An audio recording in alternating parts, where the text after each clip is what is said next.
Hai Sobat Freaks, balik lagi ke channel Berkebun Bersama Eros. Masih membahas tentang anggur ya teman-teman. Ternyata sampai sekarang tuh masih bingung mengenai pembentukan sekunder dan tersier. Jadi saya mau ngulang sedikit tentang pembentukan sekunder dan tersier per satu tahapan demi tahapan. Jadi kali ini saya mau ngasih contoh contoh kasusnya dulu ya. Jadi modelnya setiap tanaman itu macam-macam nih bentukan awalnya. Jadi bagaimana sih ngebentuk sekunder itu? Oke, sekarang kita mulai dari pembentukan sekundernya yang bentuknya satu batang. Ini primer, masih primer. Kemudian ini adalah sambungannya, dan ini masih primer nih teman-teman. Nah ini udah sekunder nih, ya kan? Dia udah sekunder. Ini kan satu batang nih. Jadi bagaimana sih caranya? Oke, anggap ini adalah jalur rambat ya. Nah ketika ini udah sampai di jalur rambat seperti ini, tinggal dibelokin nih teman-teman. Tapi ini potensinya hanya untuk jadi single cordon, atau paling bagus itu adalah dia jadi cuman bener-bener satu batang sekunder atau single cordon. Ini kalau jenis yang seperti ini, karena di bagian sininya nggak ada tunas sampingnya nih teman-teman. Ya, jadi cuma ada satu kordon aja. Nah ini bagusnya dibikin single kordon. Oke, sekarang kita coba pada tanaman yang kedua. Ini. Nah untuk pada tanaman ini, lihat ya, ini kan ada ini ada daun. Jadi kita sebentar singkirin dulu daunnya ya. Nih, ini kan adalah primer, ini sekunder, dan ini juga sekunder nih. Nah kalau model seperti ini, sekunder yang ini begitu nyampe di jalur rambat, ini jalur rambat nih, lihat kan. Nah nih, ini ada senar, kemudian kita belokin teman-teman. Begitu dia udah sampai di ujung yang batas teman-teman mau dipotong. Nah ini kan dipotong nih. Ini ujungnya bisa teman-teman jadikan tersier, naik ke atas gitu. Ini model yang mudah untuk dijadikan nih. Ini kan bisa naik juga, ini juga bisa naik, ini bisa naik. Tinggal nanti dipilih kedekatannya. Kalau misalnya terlalu dekat seperti ini dibuang aja, ini dijadikan naik. Dan yang ini, sekundernya ini dibelokin untuk jadi sekunder, tapi mendingan nanti nunggu dulu karena ini belum tinggi sekali. Oke, kita cari tanaman yang selanjutnya. Nah, ini lagi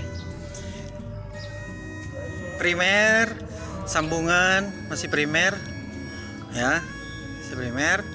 Nah ini ada cabang ke kanan dan cabang ke kiri, ya kan? Nah ini bisa dijadikan sekunder teman-teman. Ini adalah sekunder, ini juga sekunder. Jadi nanti teman-teman tinggal rambatin ke jalur rambat dan tunggu si tunas-tunas tersiernya muncul. Jangan terlalu cepat-cepat untuk ngabotakin teman-teman.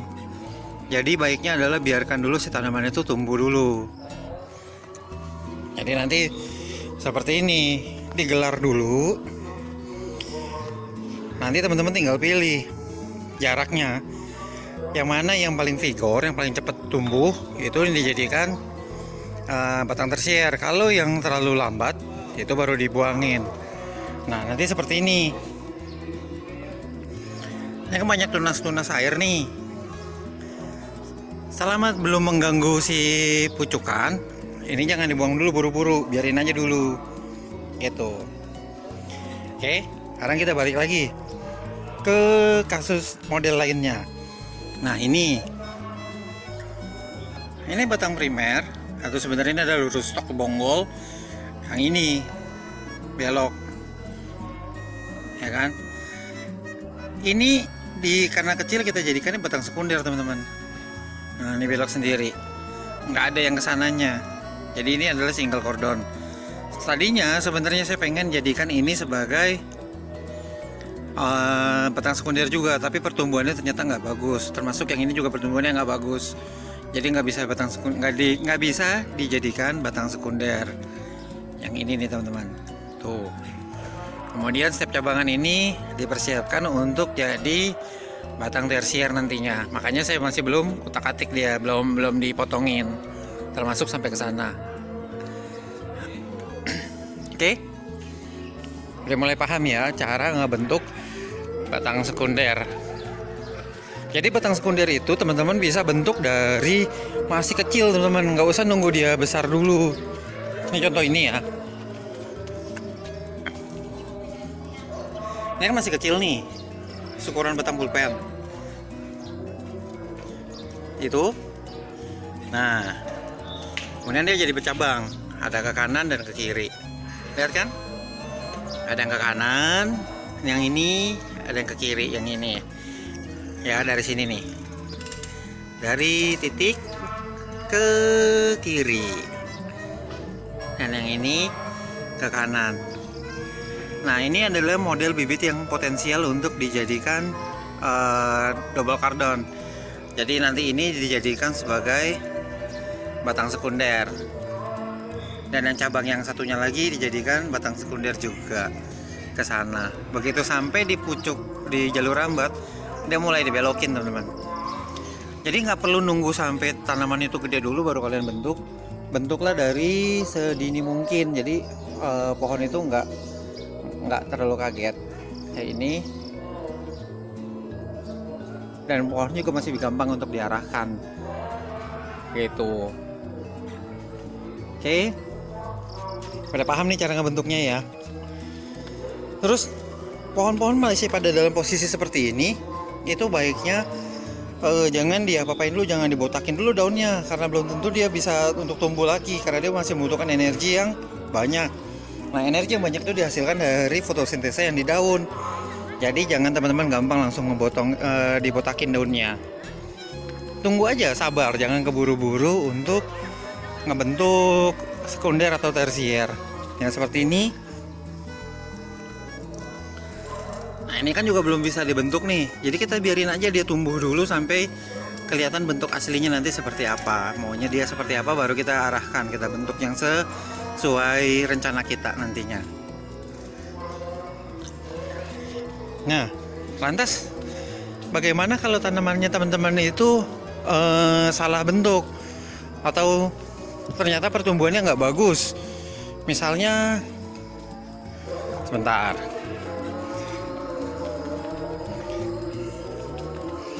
Misalnya seperti ini nih. Nah, ini kan pertumbuhannya jarang nih sebelah kanan, yang sebelah kirinya banyak, sebelah kirinya jarang kan. Ini sebenarnya ada solusi, adalah teman-teman lakukan pemangkasan tersiernya secara total. Jadi tersiernya itu bisa kalian jadikan cuttingan nantinya, dan si tanaman itu dibotakin dulu. Atau seperti ini misalnya, ini kan pinggir-pinggirnya terlalu lebat tapi tengahnya kosong. Nanti kalau dia udah mulai mengeras si tersiernya, itu teman-teman tinggal potongin, dibentuk ulang. Jadinya nanti seperti ini.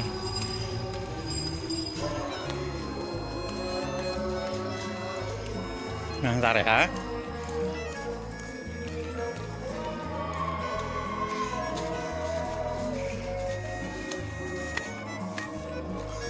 Nah, ini saya ada ninel yang dulu ini kurang bagus pertumbuhannya. Jadi saya botakin seperti ini.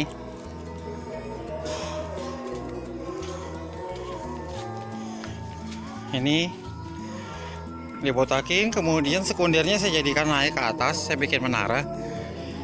Lalu saya biarkan, yaitu kita tinggal tunggu pertumbuhannya. Ternyata dia udah mulai sprout.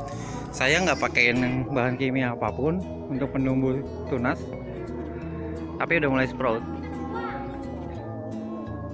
Nah, ada beberapa yang sprout. Ini juga. Kemudian ini.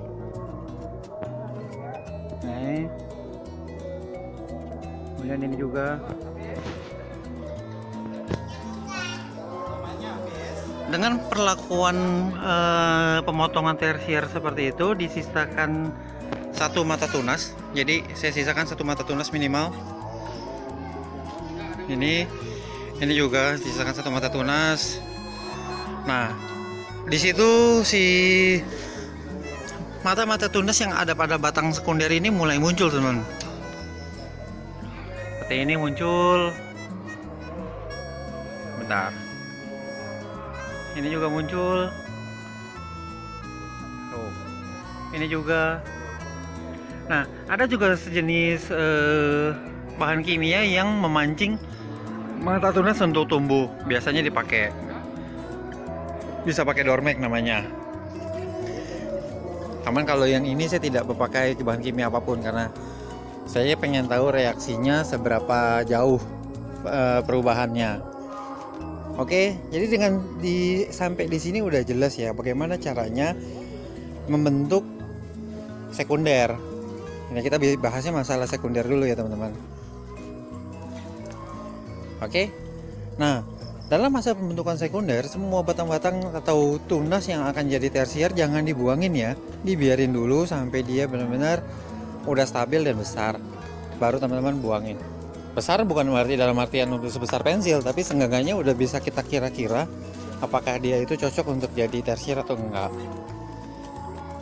Contohnya seperti ini. Ketika udah jadi sekunder, tunas-tunas yang tumbuh itu akan menjadi tersier. Mungkin akan seperti ini kelihatannya.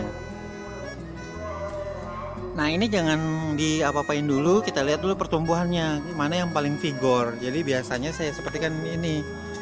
Saya diemin dulu seperti ini. Yang ini kan udah jelas nih. Ini paling vigor, ini vigor. Nah, yang ini dua ini terlalu dekat. Jadi harus dipilih salah satu. Berhubung yang ini terlalu dekat dengan yang di sini, jadi yang ini saya persiapkan untuk jadi semacam cutting atau entres, potong. Nanti nunggu dia besar baru kita panen entres. Itu termasuk yang di sini. Ini dulu sebelumnya ada cabang tersier, tapi karena terlalu dekat, jadi saya potong dan saya jadikan itu entresan. Nah, yang ini juga sama. Ini udah saya potong. Lihat. Tujuannya adalah saya mau pakai yang ini dan ini, dua ini, untuk saya nanti persiapan untuk dibuahkan. Gitu teman-teman. Oke, jadi sampai di sini udah jelas ya untuk gimana cara pembentukan cabang sekunder dan cabang tersier. Oke, berkebun itu jangan terlalu dipusingin, jangan terlalu yang aneh-aneh, ya kan? Yang namanya hobi dijalani dengan santai, yang penting bisa menghasilkan teman-teman. Tapi terserah kalian sih, kalau kalian mau pilih yang lebih sulit ya silakan. Oke, itu aja untuk episode kali ini. Sampai jumpa lagi di episode yang selanjutnya.